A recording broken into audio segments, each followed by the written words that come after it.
What's good, beautiful people? Of course, you know who I is, the good Dr. Mike, back again, once again, with another classic video for you guys today. Sincerely hope everybody's blessed. Sincerely hope everybody's having a good one. While I'm sitting here chilling, back in Manila. Yes, ladies and gentlemen, the doc is back.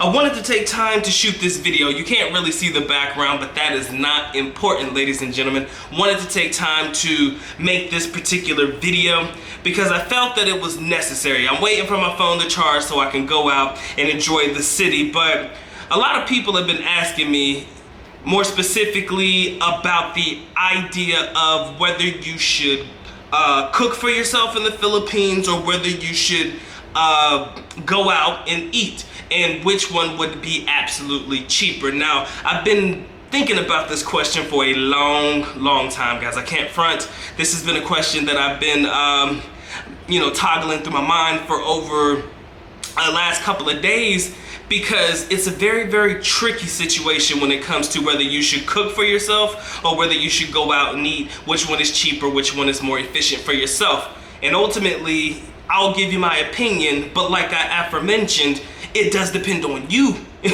Specifically how you live your life, what your lifestyle is all about. It will depend on you which would be more sufficient for yourself and your lifestyle while you're in the Philippines, okay? Now, first things first, I'm a cheap eater. I can go to the local Carinderia and find me something good.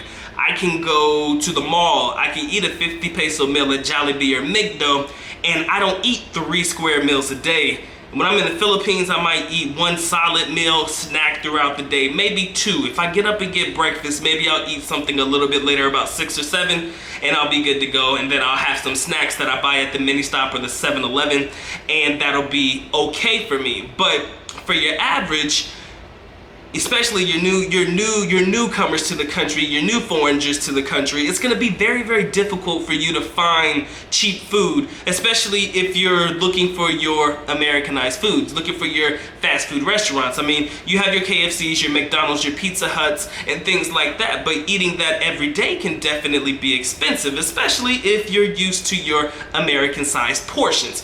Now, your American-sized portions of the foods that you eat, way different than the food portions here in the Philippines. Like me, I can eat the 50 peso meal and be fine, but understand that 50 peso meal, which is about $1, give or take the exchange rate, is gonna be $1 meal, aka the portions are gonna be extremely small. Your iced tea or your drink may be yay big, and I'm not bullshitting when I say it's probably this big. It's an 8-ounce cup, normally about 8 ounces for your drink. The food, small portion here, small portion there, etc, etc. So if you are a type of person you like to eat and you like to eat a lot, then I'm gonna go out on a limb and say that you're probably in your element to cook for yourself if you're looking for a cheaper alternative. Again, if you're looking for a cheaper alternative, I'm going to say that cooking for yourself will be the cheaper alternative. Now, if you don't really care, money's not really a thing, you can go to the mall, go to KFC and get your it'll probably cost you like $3 for a good meal, $2.50, maybe we'll say $5 at the top end at your fast food restaurant. You can go get your Big Macs and quarter pounders and shit like that. That might cost you about $2.50, which is about $5. You do that, let's say 3 times a day. We'll just say you do it 3 times a day. If you eat 3 times a day, $2.50 per meal, 3 times a day, you're looking at $7.50. $7.50 is roughly about, what, 15 bucks? Like I said, about, yeah, $5 each meal, about $15. So you're gonna look at an average of about $15 to $20 a day for your food. Now, depending on how long you stay, let's say you stay for a month, you do $20 a day in food alone. 20 times 30, you're looking at what? Doc's fucked up on the math right now. We're looking at about, that's 600? Something, yeah, I think about $600. Yeah, roughly about 600 USD a month if you're staying for a full complete 30 days. So you're gonna be looking at spending a lot of money on food. Now, I'm not saying you're gonna eat that 1,000 pesos worth of, I'm not gonna say you're gonna eat 1,000 pesos a day worth of food. But I'm just saying though, with the American mentality, if that's how you're coming into the Philippines and you're not willing to try the street food, you're not willing to eat the cheaper alternatives, that could cost you down the line. I mean, like I said, you can go to Manga in the South, get you a nice little chicken meal with 2 pieces of chicken. You can make that into almost 2 meals sometimes, you know, so you can find ways to make it work for yourself. I just want to take into consideration everybody's eating habits and lifestyles. For myself, I've learned over time, I can eat at a Carinderia, I can get me a meal for 50 pesos and I'm good to go. That meal may not last me all day long, but if I snack here a little bit, get my merienda, which may be a Shopao, which is like 29 pesos at Chow King if you get it on the street, you know, a little bit cheaper.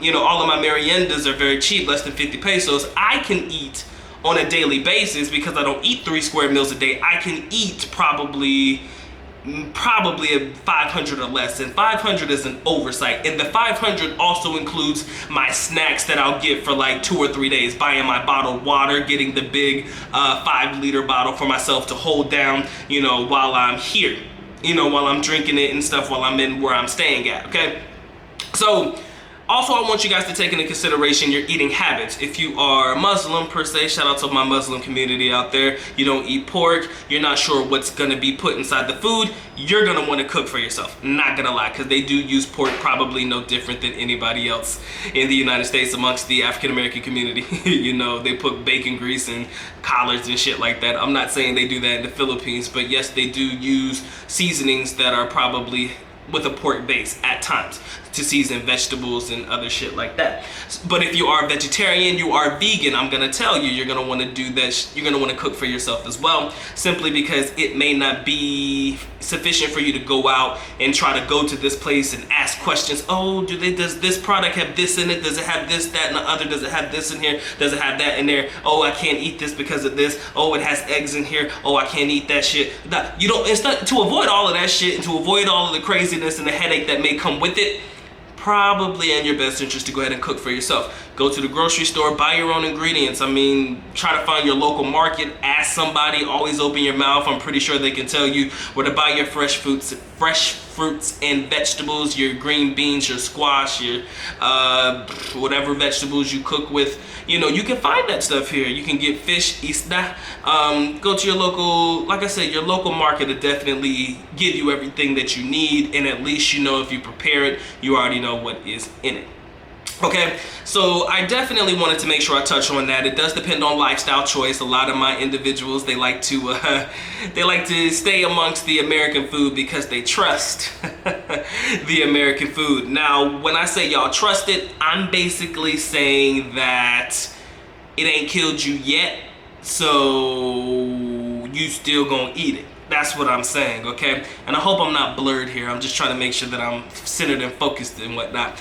But I wanted to get some light in here. That's why I opened the blinds. But yeah, man. But for sure, I definitely wanted to make sure that, you know, those with lifestyle choices like eating American food, if that's what you want to continue to do while you're on vacation, that is always an option. I don't know where the myth came from, wherein people believe that, oh my God, in the Philippines, they don't have nothing American in here. They got damn near everything American here. Or they have what I like to call the American substitute. They have your TGI Fridays here in Manila. They have, you name it, they probably have it. You know, not like a Dave & Buster's, but like most of your American stuff that you can find fast food wise, you'll have it. KFC, McDonald's, Burger King's, you know, shit like that. You'll have it, okay? But I also wanted to make this point too. This is a point that my father told me to make in a video a long time ago, and I apologize for only bringing it up now, but this is something very, very important, because a lot of us Americans here in the Philippines, we like to shop at S&R. I don't know what S&R stands for, but all I know is S&R is like Sam's Club in the United States. It's a wholesale place where you buy things in bulk packaging, or you can buy cookies and stuff. It's like the Costco's or some shit, but for the Philippines, right? So S&R is a pretty great place. I love S&R. I think it's awesome.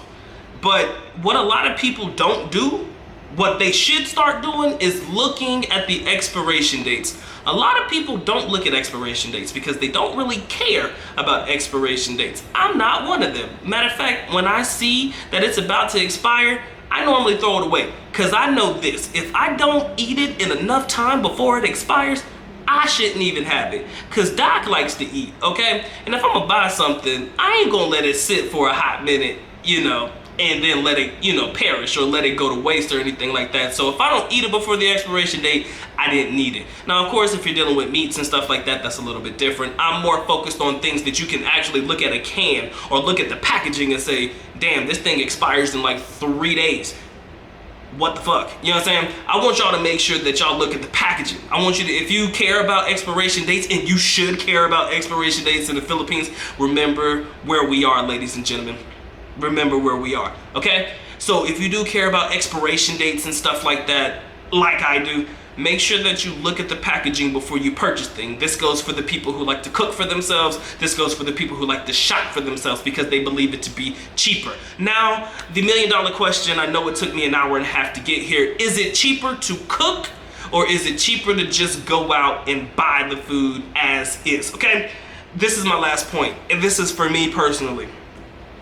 Hands down, and I'm talking for my solo travelers. Let me make that abundantly clear. This is just me by myself. The mean one's not with me, okay? Right at the moment. I'm just giving you the hypothetical. If I'm by myself, I'm on a solo trip, I'm by myself, do I cook for myself because it's cheaper, or do I go out for myself? Ultimately, it's cheaper for me to buy my food and cook it for myself, right?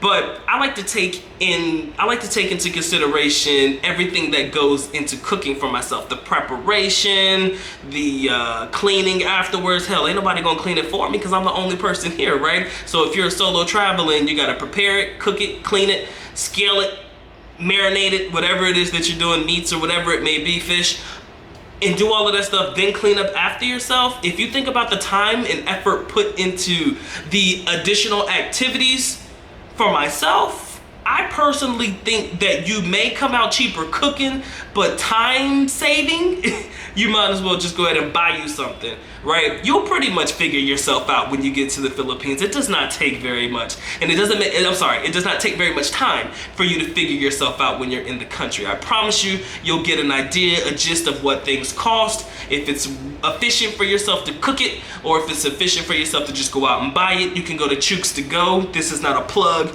Go to any place that sells roasted chicken. You can eat on a roasted chicken for 3 or 4 days. Now, you're gonna get tired of chicken after 3 or 4 days of eating it, but ultimately, you can do that. Then you can buy rice at a local carinderia to cover yourself per meal. Rice is cheap, probably like 10 to 15 pesos depending on where you are. So ultimately, you're gonna come out relatively well doing things like that. So that's just my 2, 3, 4, 5 centavos on the particular situation. I hope you enjoyed the show. Dr. Mike is officially back here in the Philippines, so I'm here to deliver the content that my people need, here to deliver the content that will be accessible and educational to the audience, all right? Big salute to my loved ones out there. Miss you guys. This is awesome. This has been Dr. Mike TV. So I'm officially out. At least knuckle. You see that smile on my face? Doc is happy as fuck, man. You have no idea. You have no idea how exciting it is to be back here and chilling and being able to deliver these videos. Again, we're in season 2, baby. And season 2 is getting off with a bang. It's gonna start off with a bang, all right? So with that being said, Good Doc is officially out. At least nako paalam, which means I'm going now. Bye-bye. As always, love you guys. Mahal kita, mabuhay. Peace.